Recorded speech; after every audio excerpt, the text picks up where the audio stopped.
And he said, some like it hot. He said, did you know Marilyn Monroe?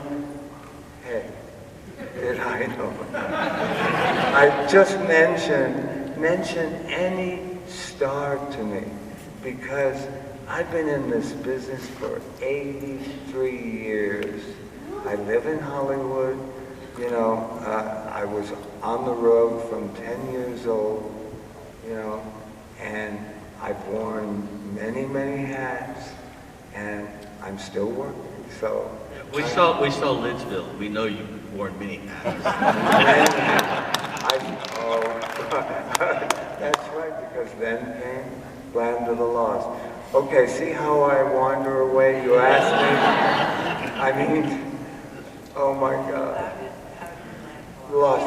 How do you think it shaped the landscape of children's? It just immediately, it was, well, all of our shows, the kids were looking forward to the next one.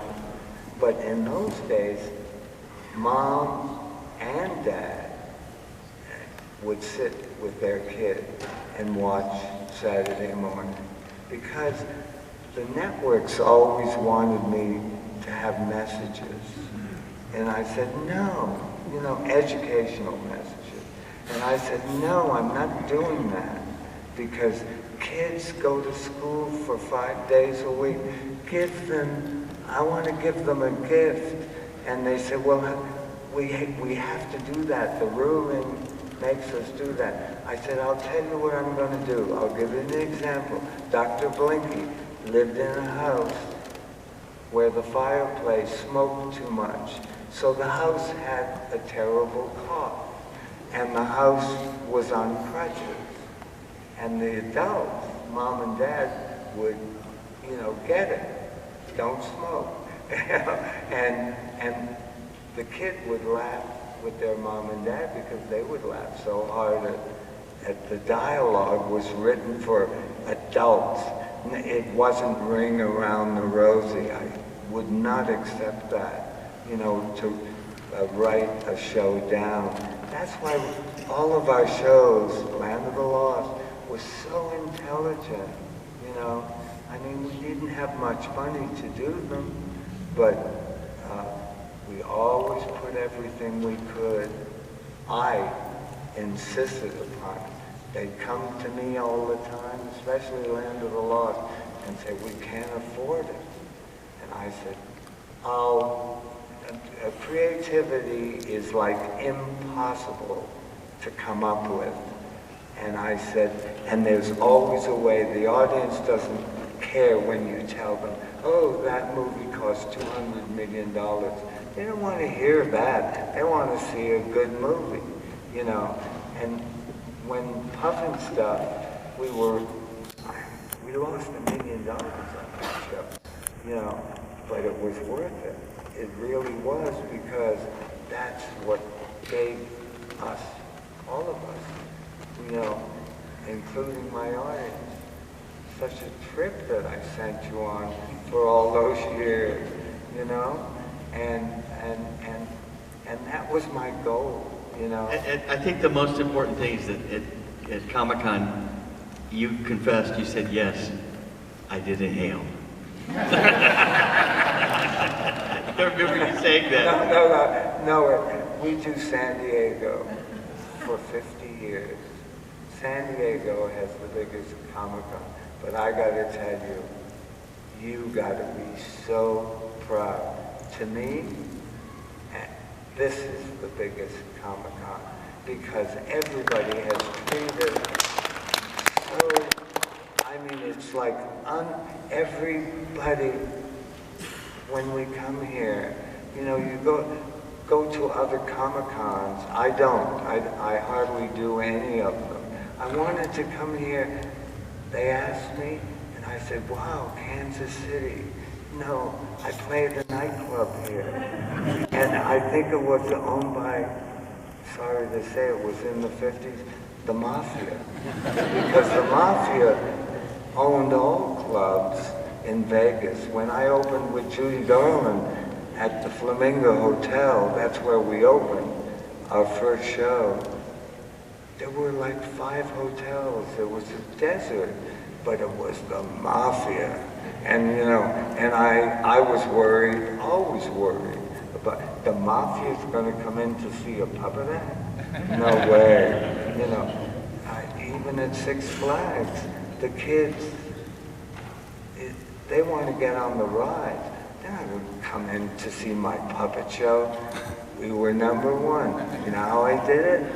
I blew their minds. And they stood in line for 5 hours waiting to see one of my 25-minute, you know, spectacles. But, you know I talk in circles, but really when you think about all my stories, it all sort of comes together. My life has been like a snowball, and, you know, but there's one thing that I want to tell all of you, and if you watch my Instagram, I've told my fans this over and over again. You know,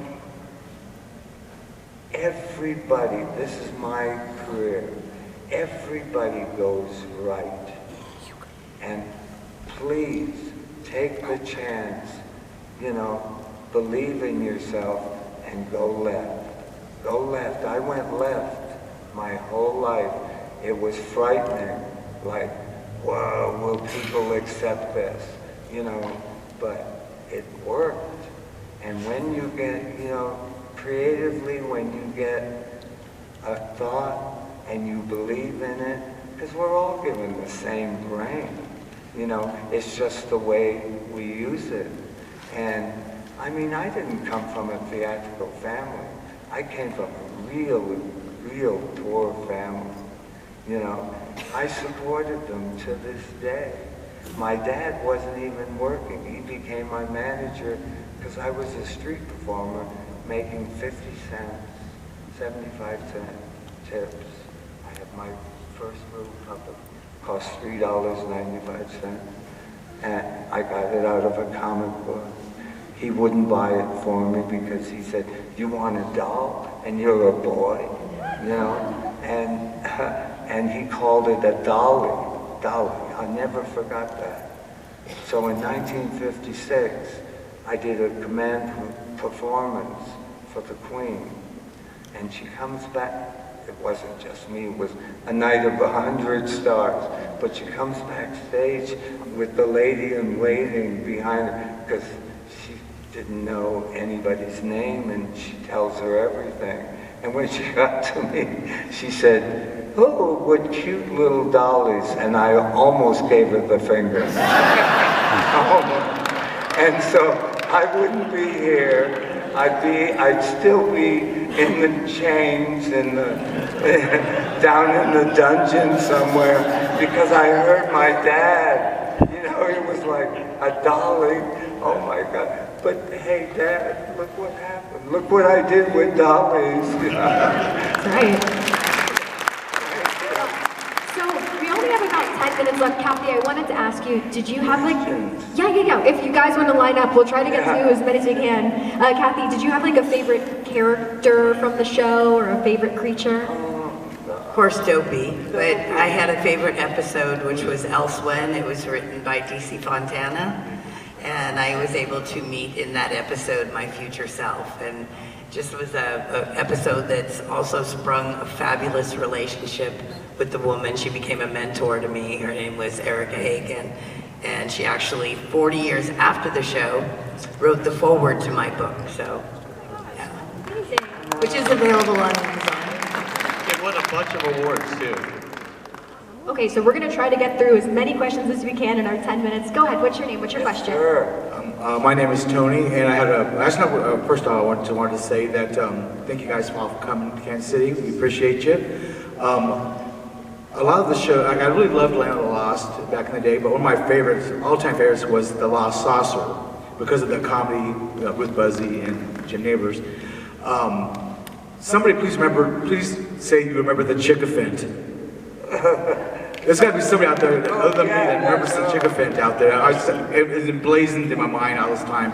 But with all the reboots and reimages and the Barbies that are nowadays, have you guys ever considered, like, you know, a multiverse, so to speak, of Krofft shows, which I think would be actually pretty awesome myself.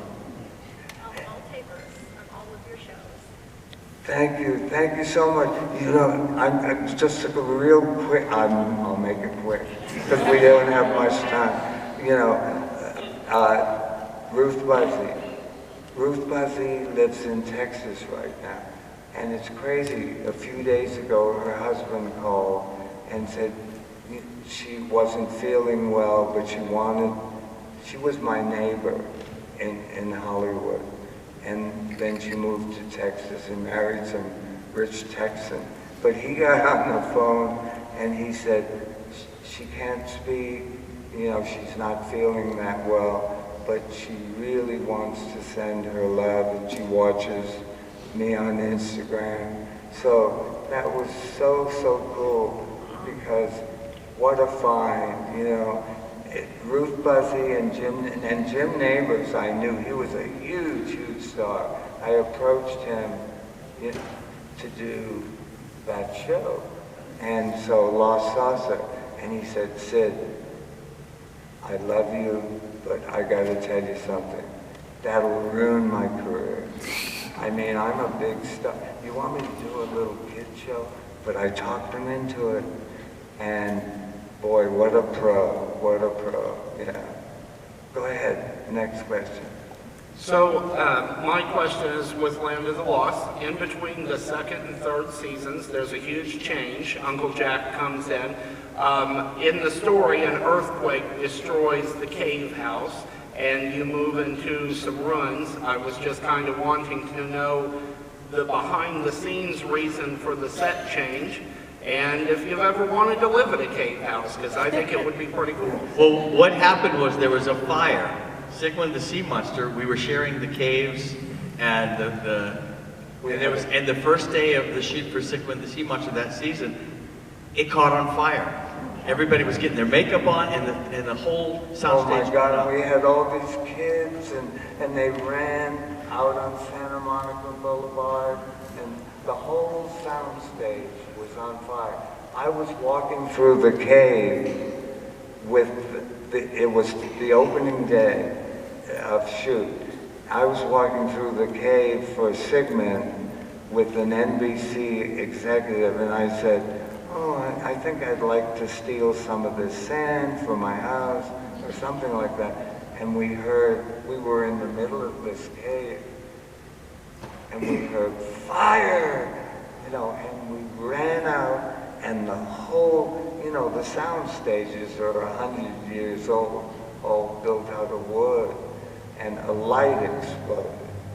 And we had little kids in school, and people, you know, oh, and Rip Taylor had his makeup and his, you know, and he ran out on Santa Monica Boulevard, and he hitchhiked.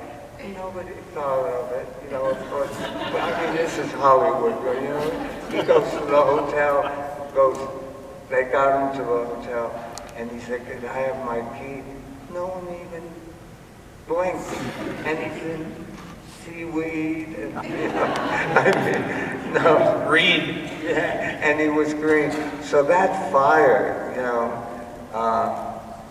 we've had a few accidents in my career, but you're in show business. The show must go on. And we had to go back in and re-record the theme song too for the third season because the lyrics didn't fit anymore. Yeah. Thank you. Great question. All right, what's your name? What's your question? Yeah, sorry. My name is Larry, and thank you all three for a wonderful childhood. I was 4 when Land of the Lost came out, and it still just drives me. I love that show, so thank you. Well, you know, thank you. I mean, isn't it, this year, it's 50 years ago. That's amazing. 50. Yeah. So, and for it to hold up, just the other day, I watched Pufnstuf. I mean, come on, that's 54 or 55 years old, and it plays, you know, for $54,000 an episode. It's like, wow, did I do that? What's your question? I think the secret to Land of the Lost was the writer. First of all, this is Star Trek writers with David Gerrold, Drove with Dribbles, Walter Koenig, Chekhov created Enoch, the talking Sleestak, C.C. Fontana, and all these. But it never, like Sid said, it never talked down to kids. And like when they were talking about time matrices and doppelgangers and stuff, they never like said, here's what it means. You had to just catch up with Enoch and realizing that, especially that part where Enoch realized, when that moment when he realized that the Sleestak were not from his past, what were going to be his future. I mean, I was like, why? And that's why the show holds up. And I think it's also because Sid created a story about a family. I mean, we really like each other. Obviously, Kathy and I are best friends, and Spencer Milligan and Phil Bailey, who played Chaka. And I think that chemistry, for us, we're all family. But it was a story of a family surviving in this world, and I think that was the heart. And of course, what Sid said, Will Ferrell's movie missed it. Totally missed it. My question is, what's your favorite dinosaur? And I will preface this by saying mine is an Allosaurus because Alice was much nicer than Grumpy. Grumpy. My favorite line, and my very favorite line in Land of the Lost, is Dopey's caught in a tree, and he's screaming, like this, and Grumpy's coming to kill him. and I'm there, and I go, no, go back, go back, go back. And finally I go, do you want to be dinosaur stew? and the animation goes, what? And he flips back, and he's saved. That's my favorite line ever. It was a serious show. It was a really big going left. That was one of my big going left shows because, we did so much fantasy. Let's face it, in seeing The Wizard of Oz, instead of a girl, I had a boy. I swiped from Wizard of Oz on Puff and stuff. Yeah. Kathy, did you have a favorite dinosaur? Dopey. Yeah, he was my pet brontosaurus, and I got to ride him. I remember going to see Jurassic Park, the first movie, and I was sitting in the audience, and when the two brontosauruses crossed that one prairie, I just looked at them and I was like, oh my God, and I started crying, and I'm looking around, looking at the rest of the people in the audience, and nobody's crying, and I thought, well, you know what, you also can't say that you ever rode on the back of a baby brontosaurus. But it really touched me, and just being on the set for 3 years, and our sets were so realistic in many ways if you were actually on the set with us, because we had these huge sound stages, and one was where all the interior shots were done, and all the exterior were on another shot. So when you see us running up to go into the high bluff, that cave, we're literally running up that whole side of that wall. It was, I gotta tell you, because we're really short of time. 4 minutes left, yeah. The Sleestak, on the first, we only had 3. The movie had, I don't know, 50 of them, and it didn't mean anything. But we had 3, and we were on, the first show was shot at the old